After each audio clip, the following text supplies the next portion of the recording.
29 de septiembre, mes de la Biblia, catequesis sobre la carta a los Hebreos. He dejado para el final esta carta, antes de ingresar en el análisis del libro del Apocalipsis, porque si bien está colocada luego de las cartas de Pablo, y también en la antigüedad muchas veces fue atribuida a Pablo, ya también entre los padres de la Iglesia comenzaba a existir la sospecha, y en algunos era una verdadera afirmación, de que si bien en esta carta no hay ningún pensamiento que no podría ser atribuido a San Pablo, el estilo, la manera de que está redactada, el vocabulario y la manera también de usar y de interpretar el Antiguo Testamento no corresponden a Pablo, no corresponden al apóstol de los gentiles. Esto fue afirmado, por ejemplo, por uno de los más grandes estudiosos de la Sagrada Escritura, por uno de los más grandes autores de los primeros siglos, llamado Orígenes, quien dice: los pensamientos son de Pablo, pero las frases y la redacción son de otra persona. Únicamente Dios sabe quién escribió esta carta. Orígenes es un gran escritor cristiano del siglo III. Y esta carta, aunque tiene una conclusión en estilo epistolar, donde, como se acostumbra, hay saludos, hay recomendaciones concretas, se nombran también a personas, como en este caso a Timoteo. Este escrito da la impresión y tiene todo el aspecto de una homilía o sermón litúrgico. ¿A quién va destinado?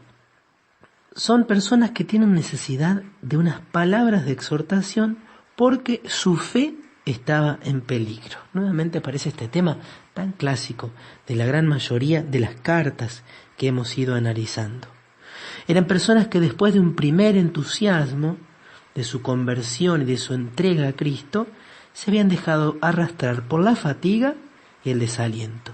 Esto hacía que había algunos que dejaban las asambleas litúrgicas y su formación cristiana dejaba mucho que desear. Por otra parte, como ya hemos visto en otras comunidades, las pruebas y persecuciones habían provocado el desconcierto, porque el Señor permitía esta oposición a su iglesia. El autor entonces de este escrito, de esta homilía, de la carta a los Hebreos, los exhorta a seguir el camino que conduce desde este mundo perecedero al mundo celestial. Es una carta en la cual se va a hablar mucho del santuario celestial y del cielo y de la esperanza de los cristianos. Y para poder llegar allí, el autor presenta a Cristo como el sumo sacerdote. Ese es el gran tema de la carta a los Hebreos. Cristo es el sumo, el nuevo y el eterno sacerdote, que ha sellado la nueva alianza entre Dios y los hombres, y es aquel que la ha sellado con el nuevo, el único y el perfecto sacrificio. Y este Cristo ahora ejerce en el cielo una mediación eterna. Aparece Jesús entonces como aquel que ofrece el sacrificio, que ya no es con sangre de toros o de chivos, sino que es con su propia sangre, que ingresa en el santuario celestial, pero que también allí en el santuario celestial continúa siendo mediador, continúa ejerciendo su intercesión por todos nosotros. Esta carta entonces va a describir ese itinerario de la Iglesia en marcha hacia la tierra prometida, guiada por Jesucristo. También hay muchas comparaciones con los personajes e instituciones del Antiguo Testamento, pero siempre se destaca la suprema grandeza de Cristo y la superioridad de la nueva alianza con respecto a la antigua. También es otro tema que aparecía como amenazando la fe de los creyentes. ¿Cristo es o no es el Salvador definitivo? Entonces se habla en esta carta de la supremacía de Cristo por encima de todos los ángeles y por supuesto por encima de todas las figuras del Antiguo Testamento. ¿Quién es el autor de esta carta? No sabemos su nombre, pero podemos decir que es un judío helenista, un muy buen conocedor de la traducción griega del Antiguo Testamento. Recordar las primeras catequesis, que había muchos libros del Antiguo Testamento que habían sido escritos en hebreo y luego traducidos al griego, y otros que habían sido escritos directamente en griego. Este autor, por todas las referencias que los estudiosos logran descubrir, conoce y maneja muy bien, con mucha exactitud, la versión griega del Antiguo Testamento. Los destinatarios de esta carta son entonces cristianos provenientes del judaísmo. No tendría sentido, de otro modo, que el autor citara tantas veces los escritos veterotestamentarios y se esforzara entonces por mostrar que se han cumplido todas las profecías y que se ha alcanzado la plenitud en la persona de Jesucristo. En cuanto al lugar y fecha de la composición, es muy probable que esta carta haya sido escrita en Roma entre los años 70 y 80. Así lo que se puede deducir de estas referencias que están, por ejemplo, en el capítulo 13, versículo 24, donde dice: saluden a todos sus dirigentes y a todos los hermanos de Italia les envían saludos. Como siempre, entonces, vamos a tratar de encontrar algunos de los pasajes más importantes o más sugerentes de esta carta. Indudablemente que uno de ellos es el breve prólogo, tan sustancial, casi podríamos ponerlo al mismo nivel que el prólogo del Evangelio de Juan. Dice allí: después de haber hablado antiguamente a nuestros padres por medio de los profetas, en muchas ocasiones y de diversas maneras, ahora en este tiempo final, Dios nos habló por medio de su Hijo, a quien constituyó heredero de todas las cosas y por quien hizo el mundo.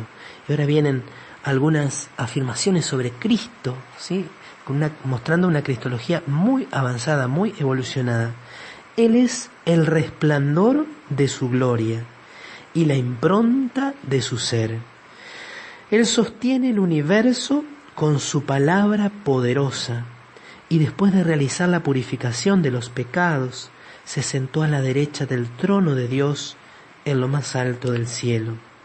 Así llegó a ser tan superior a los ángeles cuanto incomparablemente mayor que el de ellos es el nombre que recibió en herencia. Entonces Cristo aparece ya en la creación, Cristo sosteniendo el universo con su palabra poderosa, Cristo realizando la purificación de los pecados a través de su Pascua.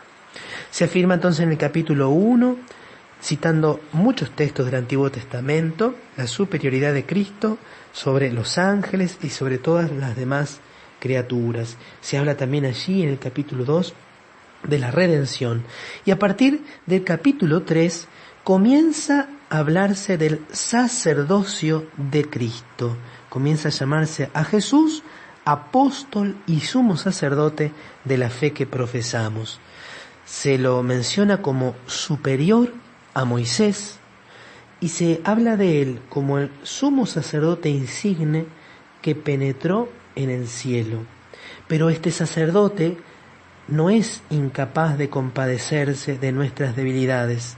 Al contrario, fue sometido a las mismas pruebas que nosotros, a excepción del pecado. La Iglesia ha tomado esta expresión al hablarnos de la encarnación, igual a nosotros en todo, menos en el pecado. Capítulo 4, versículo 15. Y en el capítulo 5 encontramos también un texto muy hermoso, donde se nos habla de la obediencia de Cristo y que remite necesariamente a la escena de Getsemaní. Él dirigió durante su vida terrena súplicas y plegarias con fuertes gritos y lágrimas a aquel que podía salvarlo de la muerte y fue escuchado por su humilde sumisión. Se continúa a partir del capítulo 6 hablando del sacerdocio y del sacrificio de la nueva alianza. ¿Cómo fue ese sacrificio? Se nos dice que el sacerdocio de Cristo no es del orden de Aarón, sino del orden de Melquisedec, y se compara el culto del Antiguo Testamento y el culto del Nuevo, marcando por supuesto la superioridad del culto del Nuevo Testamento. Finalmente, la carta, a partir del capítulo 10, versículo 19, incluye una serie de exhortaciones a los discípulos, una invitación a la perseverancia, una invitación a vivir en el amor de Cristo.